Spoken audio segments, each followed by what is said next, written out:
it was hard to digest, the cannibalism and all the other horrible things. You know, it takes several weeks, if not several months, to get this out of your mind. It's like you can't stop thinking about it for months. He was one of the most notorious serial killers who ever lived. I should have stayed with God. I tried and failed and created a Holocaust. And if I could give my life right now to bring their loved ones back, I would do it. I am so very sorry. I deserve whatever I get because of what I have done. The crimes he committed were so gruesome and so evil that they shocked the entire world. I just could not believe a situation like this would happen with any student, especially one of mine. But before Jeffrey Dahmer became known as a cannibalistic mass murderer, he was just a kid who grew up in an affluent Akron suburb called Bath Township. It was a good place, I think, to be a kid.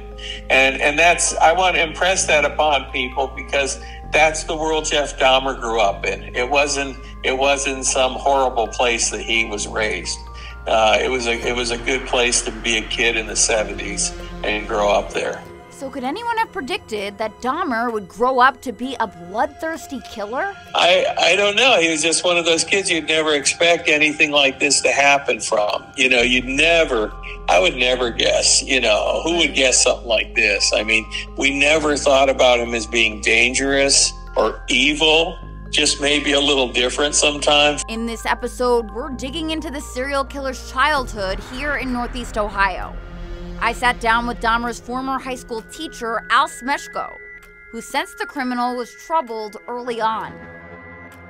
He had a six-pack of beer, and one was already gone. And as I said, it's only 10 o'clock in the morning. And his former classmate, Dr. Mike Kukral, who was in a state of shock when he heard the news. I'm just sitting on this train now, and I felt like, I felt like I was sinking through the seat. Like I was just sinking down through the seat I was sitting in. I'm Kelly Kennedy, and you're listening to Dark Side of the Land. Believe it or not, the man now known as the Milwaukee Monster was once just a normal teenager. His former classmate Mike Kukral describes him as goofy, quiet, polite, and funny. He sort of had attached himself to my crowd of friends a little bit, and he'd sit at our table at lunchtime, and he'd start doing goofy stuff when he was in high school, funny things to make us laugh, and became quite a character, at least for some of us. And we'd watch him, imitate people. He was real good at imitating people. He was really good at just doing something to crack us up all the time. Jeffrey Dahmer grew up in Bath Township. It's the kind of small town filled with quiet farms, picturesque parks, and quaint shops. Al Smeshko spent decades teaching for the school district there. People are very friendly. I go to the post office. I don't know how many times I meet people that I've either had in class or parents of kids that I've had in class. I always say, hello, how are you, what have you. Yes. So it's the kind of town where everybody knows each other? Just about. And Bath Township is also where Jeffrey Dahmer committed the first of 17 horrific murders. He killed his first victim in his childhood home in 1978. You see, his house was located on somewhat of a hill, and evidently when he dismembered the pieces of the victim, he displayed them down in the area of the home. His home is still there. The 1950s style house is located on West Bath Road. It's tucked away on a wooded hill. The sunny yellow and brick home is surrounded by surveillance cameras and signs that read, "Warning, 24-hour video surveillance. Private property, no trespassing." Dahmer attended high school about 4.5 miles down the road. Dr. Mike Kukral graduated from Revere High School with Dahmer in 1978. But he first met him at Eastview Junior High School in the 7th grade. He was a pretty quiet kid. He was always reading. He seemed real nice. He just one of those quieter guys in junior high that was interested, especially though I remember he was interested in biology. And he did real well in school. He did pretty well. He got good grades. Kukral says once they started high school, Dahmer started to come out of his shell. He played on the tennis team in high school. People don't realize that. And he used to play in the band, too. He was a trumpet player in the band. And he did some other things. He tried out for some shows we did in high school on stage, a variety show and stuff like that. So he wasn't quite the loner people paint him out to be, I'd say. Kukral says Dahmer dressed better than most high school kids. He always had on a well-pressed button-down shirt and nice pants. And he almost always sported a windbreaker. He had sandy blonde hair and wore large glasses. He stood very straight, awkwardly straight up when he walked. And he had a specific walk, a little quirky walk, just a little bit.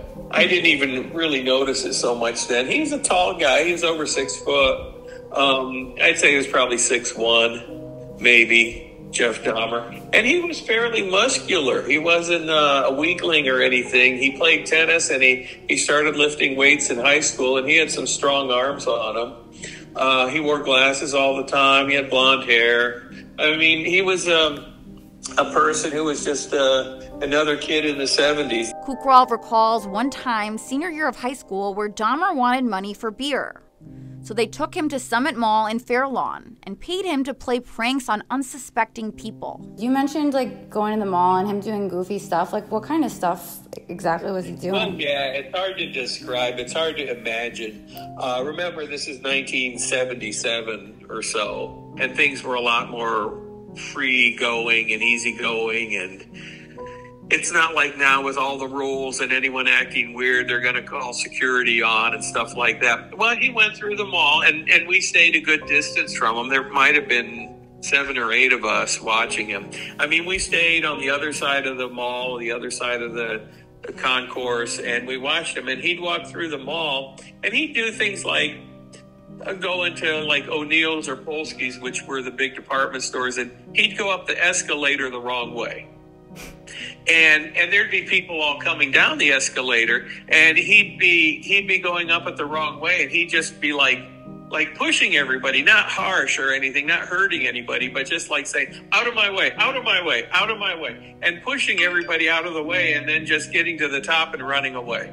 Wow. You know, and that was like the goofy stuff he did in the mall. Or there was a restaurant in the mall. I think it was Woolworths had a restaurant there, and people were sitting at tables right by the main course mall. It was open to the mall. You could sit at a table, and he would reach in. He had an umbrella with him, and he'd reach in with his umbrella and knock over people's glasses of water on their tables and just walk away.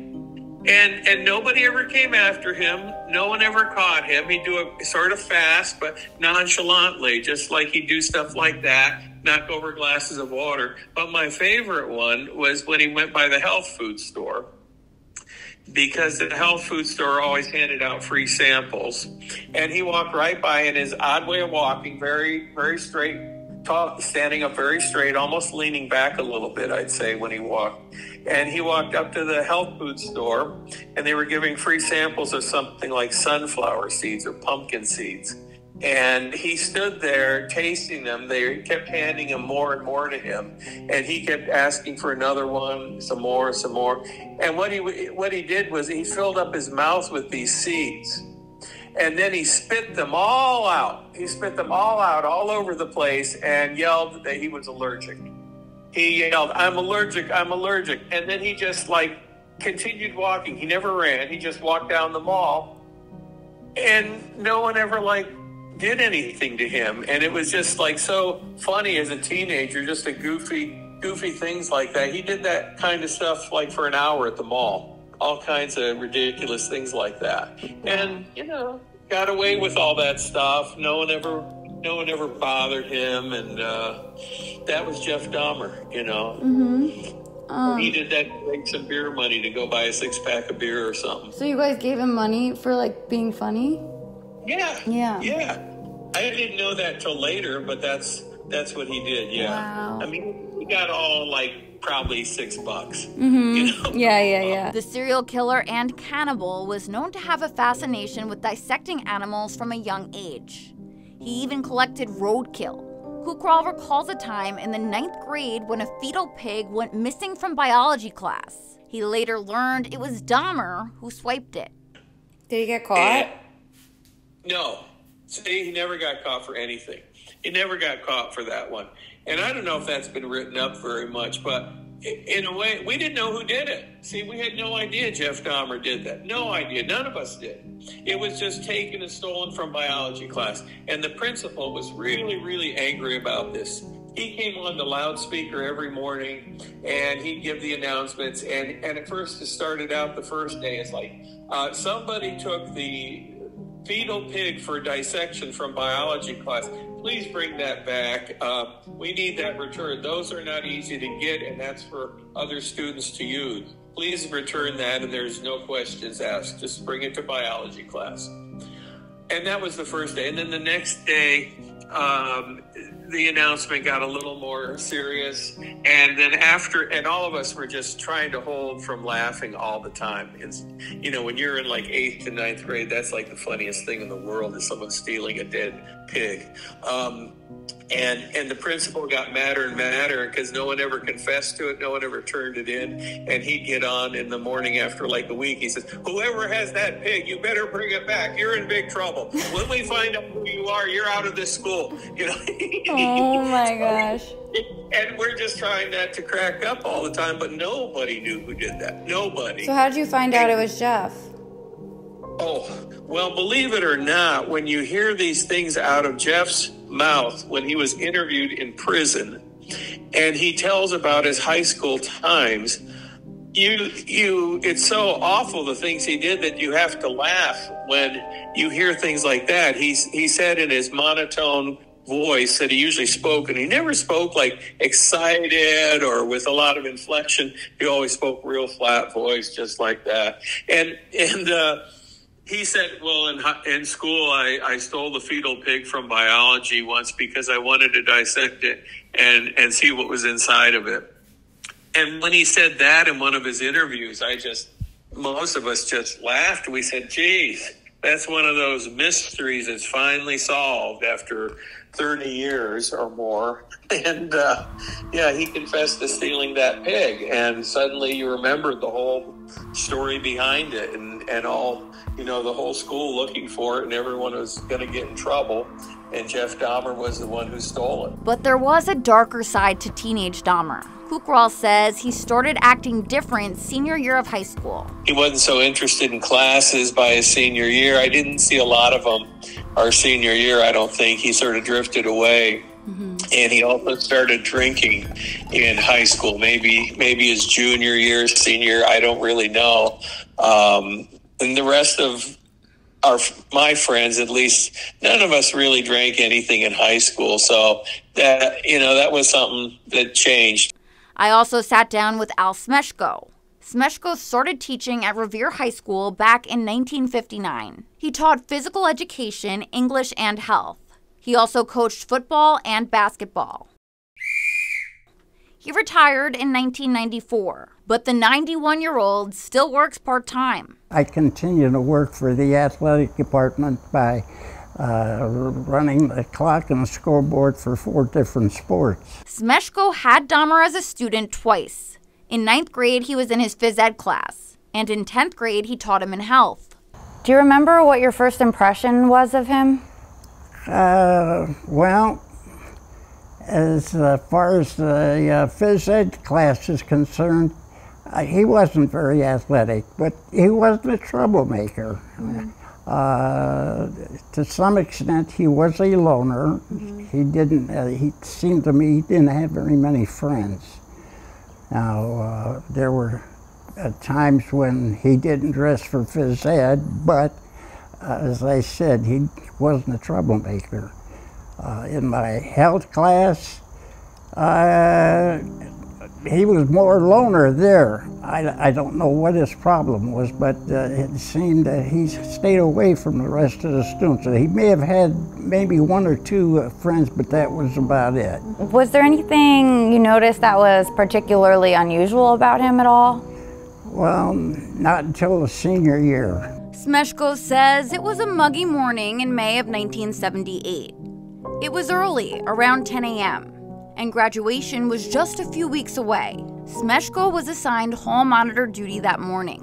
And when he walked out of the building to check the parking lot, he noticed a student sitting outside the building clutching an Acme grocery bag. And I said, Jeff, what are you doing out here?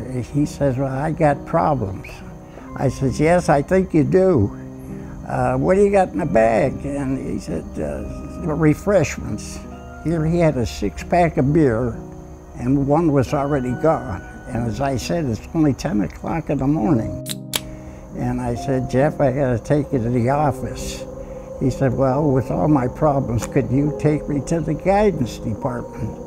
So instead, I took him to the guidance department and I let them handle it from there.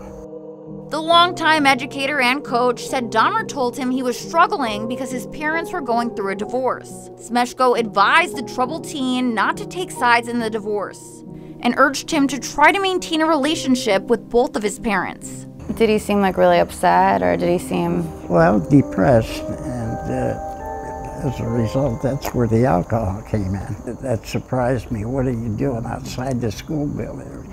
Well, one of the things I mentioned is if you wanted to drink beer, why in the heck would you come to school and sit outside the school? Mm-hmm. What did he say? He just shook his head. The lead investigator on Dahmer's case in Bath Township was Detective Lieutenant Richard Muncie. When Dahmer was finally arrested in Milwaukee in 1991, Muncie went to Wisconsin to interview the notorious serial killer. Muncie told reporters the first thing Dahmer said to him was, quote, "If you ever see Al Smeshko, I want you to promise that you'll thank him for everything he did for me at Revere High." Is it strange to think that you were the first thing on his mind after his arrest? Well, as I said, I gave him a break by taking him to the guidance department, giving him the request that he asked for. Being a teacher, you have to consider treating everybody with respect if they treat you with respect. Dahmer murdered his first victim inside his childhood home on West Bath Road in June of 1978. According to interview transcripts from both Milwaukee and Bath Township police, Dahmer said he was driving down Cleveland Massillon Road towards the mall that evening when he spotted a young man near the fire department. He was hitchhiking. That young man was 18-year-old Stephen Hicks. The Coventry Township teen had spent the day at a concert at Chippewa Lake, drinking and partying with his friends.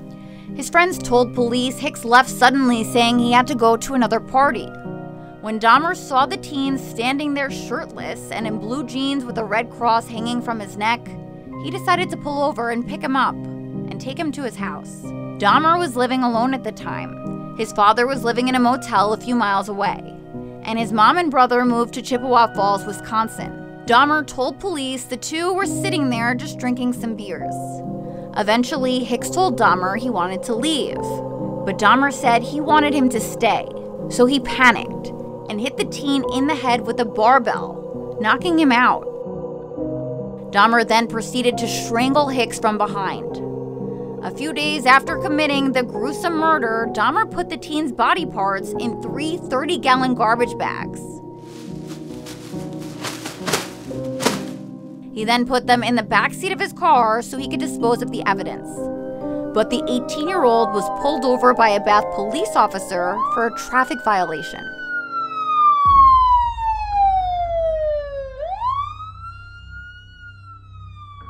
Now, if things had gone differently at this traffic stop, Jeffrey Dahmer might have been caught 13 years earlier, and 16 of his victims' lives may have been spared.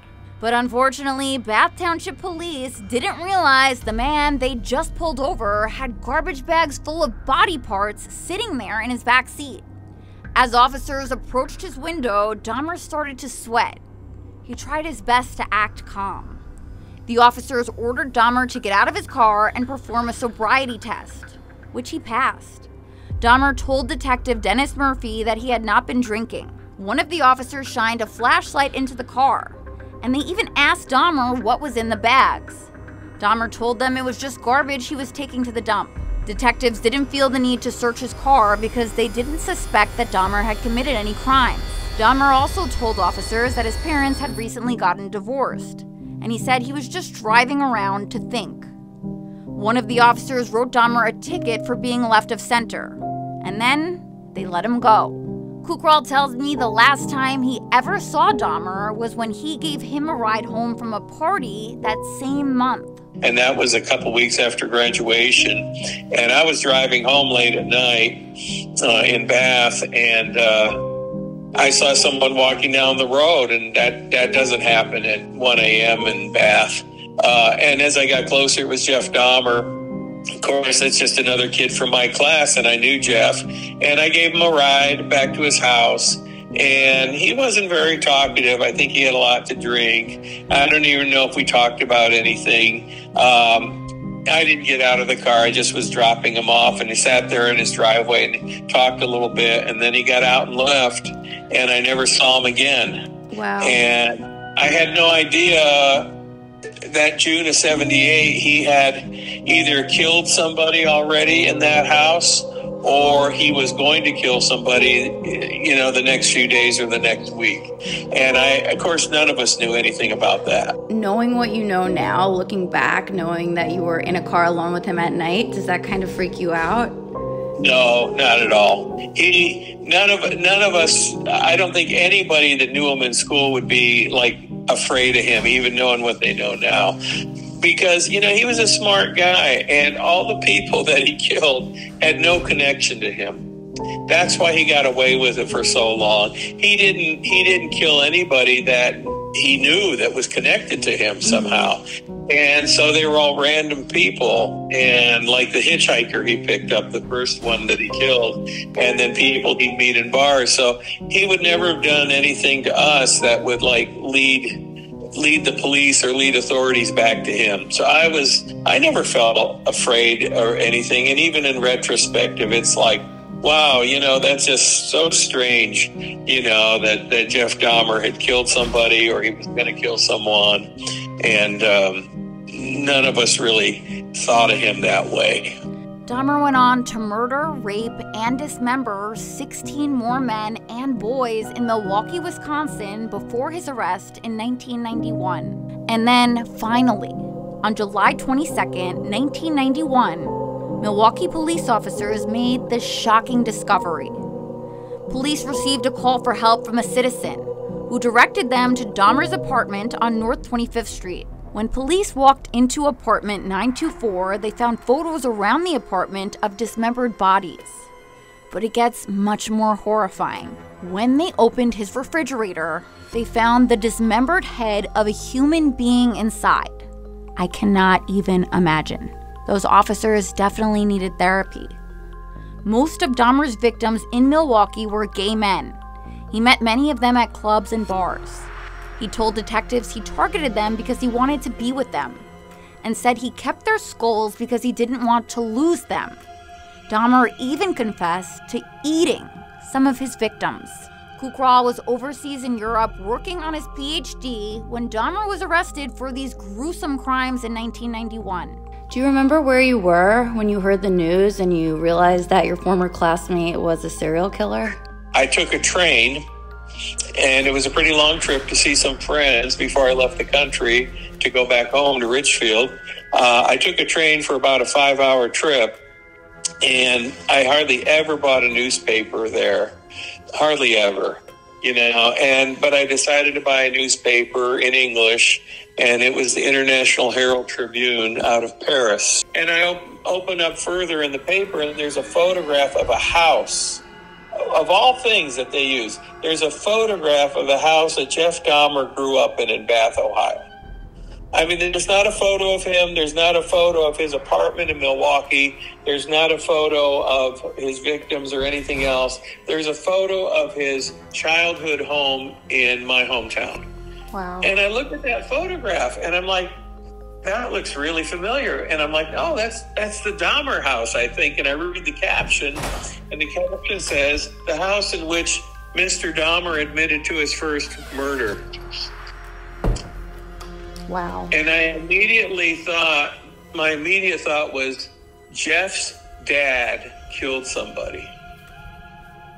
Because it said the house in which Mr. Dahmer admitted to his first murder. And I thought, Jeff's dad killed somebody. And I knew his dad. His dad's still living back there. And then I read the first paragraph. And of course they said Jeffrey Dahmer, who had admitted to killing 17 young men and boys.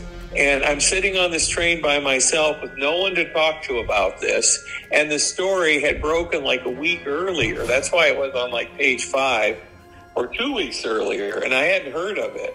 And so the inside story was real small. And it was just about Dahmer admitting to this first murder in Ohio. And it didn't give a lot of details. It didn't tell me anything more.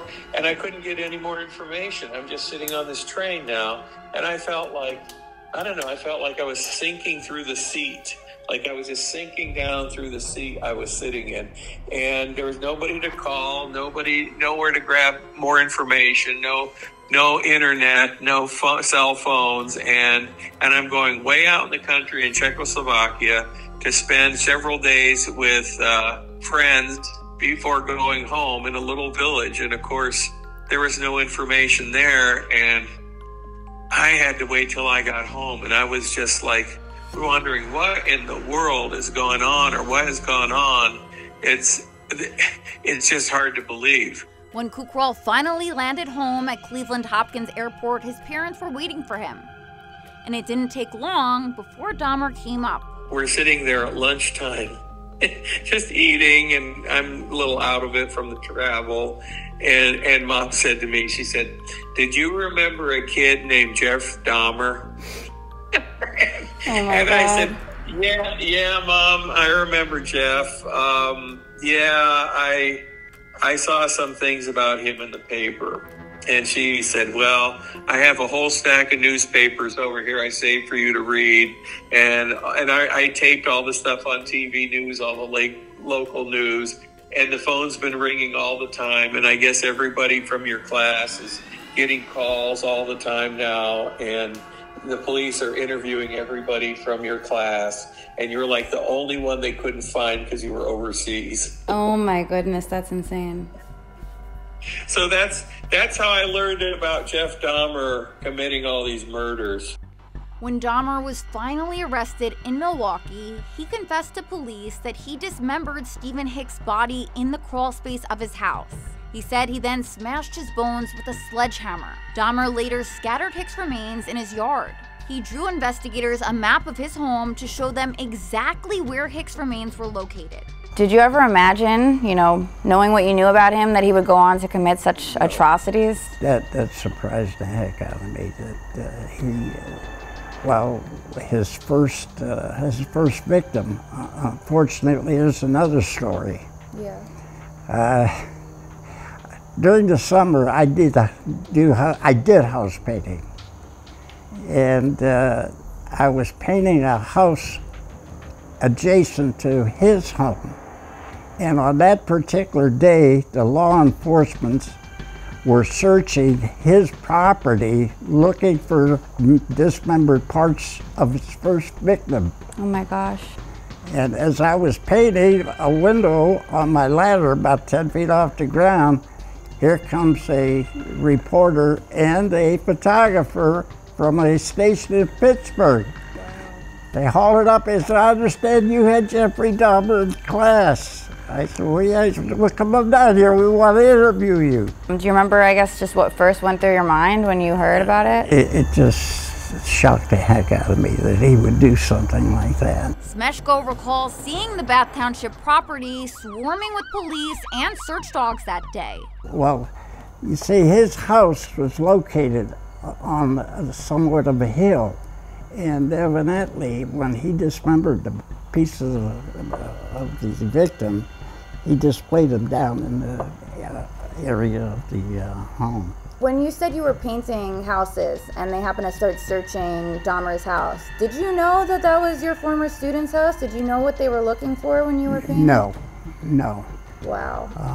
When they came over, the fellow whose house I was painting, my son was dating his daughter. Okay. And that's how he went across the street since he saw the commotion going on over there. And he's the one that informed the group from Pittsburgh that I was the teacher. That's when they came over. I mean, that's just like a hell of a coincidence, Yeah. right? In 1992, Dahmer was sentenced to 15 consecutive life sentences. 19 News obtained these recordings from the courtroom of Dahmer apologizing to the families of his victims. I should have stayed with God. I tried and failed and created a Holocaust. And if I could give my life right now to bring their loved ones back, I would do it. I am so very sorry. I deserve whatever I get because of what I have done. 2 years later, Dahmer was murdered by another inmate, Christopher Scarver. Scarver beat Dahmer and another inmate to death while they were cleaning a bathroom at the Columbia Correctional Institute in Wisconsin. During Scarver's trial, he told the court that God ordered him to murder Dahmer and the other prisoner. And even though Dahmer has been dead for nearly 3 decades, his crimes continue to haunt the tight-knit community of Bath Township. We have a stiff competition with Copley. And last night, our boys played Copley in soccer. Last year, when we were over at Copley, they beat us, and their student body kept hollering Jeffrey Dahmer. Wow. So last night, we beat Copley 5-0. Our students hollered Jeffrey Dahmer over. Wow, that's crazy. Was there anything in particular about him that ever struck you as strange or dark? If you want me to be honest, I'd say no. I mean, I honestly can't think of anything really dark or evil about him. I mean, I know he liked biology class, and he was very interested in stuff like that. But, you know, I thought, well, maybe he's going to go to med school someday and be a doctor. I don't know. His father's a doctor, a PhD in chemistry, and a well-educated family. And I can't think of anything, there's a dozen other kids I could say from high school. They're going to do something bad in their lives. They're mean kids. They're evil. They're going to get into trouble. But I probably never thought that about Jeff Dahmer. But I probably never thought at all what would ever happen to him. He wasn't like the center of anything. He wasn't he was just sort of there and did some goofy stuff sometimes. I don't think anyone expects to hear what you found out about a former classmate. I mean, something so horrific.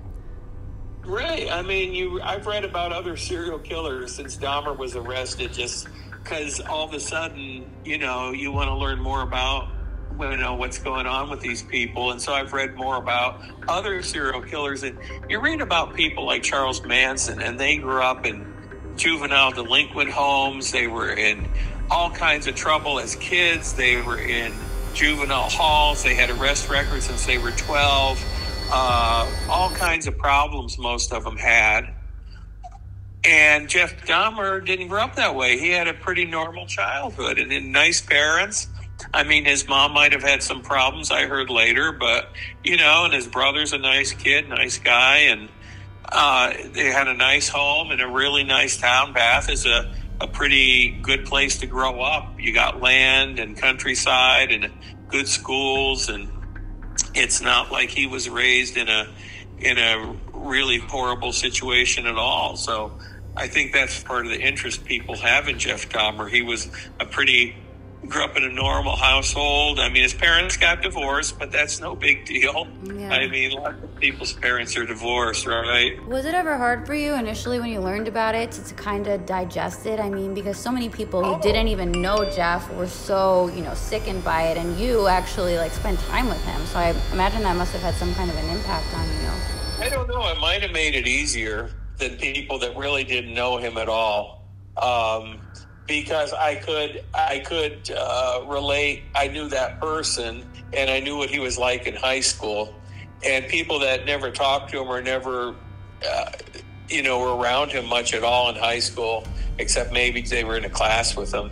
I think they might have had a harder time because they didn't understand any of this, and neither did I. And I think that it's pretty hard to digest this news no matter what. Anyone that if someone worked with you, if someone went to school with you, if someone lived on your street, if someone was a distant relative, and suddenly you open the paper and they're a serial killer. I think that's going to be hard in any situation, not just in Jeff Dahmer, the news about him, but his crimes are pretty horrendous. Yeah, it was hard to digest, the cannibalism and all the other horrible things. It takes several weeks, if not several months, to get this out of your mind. It's like you can't stop thinking about it for months. And some people, you have trouble sleeping at first. You might have some bad dreams about this stuff, and you just can't. You just can't make sense out of it. You try to make sense out of it. You're trying to make sense out of something that doesn't make any sense, and it just won't settle in your mind. So, yeah, it's tough. Cool Girl says it's hard to escape the topic of his former classmate, but he's learned to live with it. It's tough, and it takes a while, and then it keeps coming back and coming back and coming back with the media, with interviews, with news. And like at our high school reunion this summer, I know a couple people said, I just wish they'd quit making these Netflix series and making these movies and making these shows about Jeff Dahmer. I just want to forget about him. I don't know why they keep making these. And I told them, I said, well, they still make stories about Jack the Ripper. They still make stories about Ted Bundy and Charles Manson. People are obsessed with true crime, and especially horrific true crime that you just can't imagine. And I think Jeff Dahmer is going to be with us all our lives. He'll always be somewhere out there in the media. And, that's just a person we're connected with by location and school. That's the only connection most of us have to Jeff. I'm Kelly Kennedy. Thank you for listening to Dark Side of the Land. Subscribe now for future episodes and find more Dark Side of the Land and photo galleries related to these cases at cleveland19.com.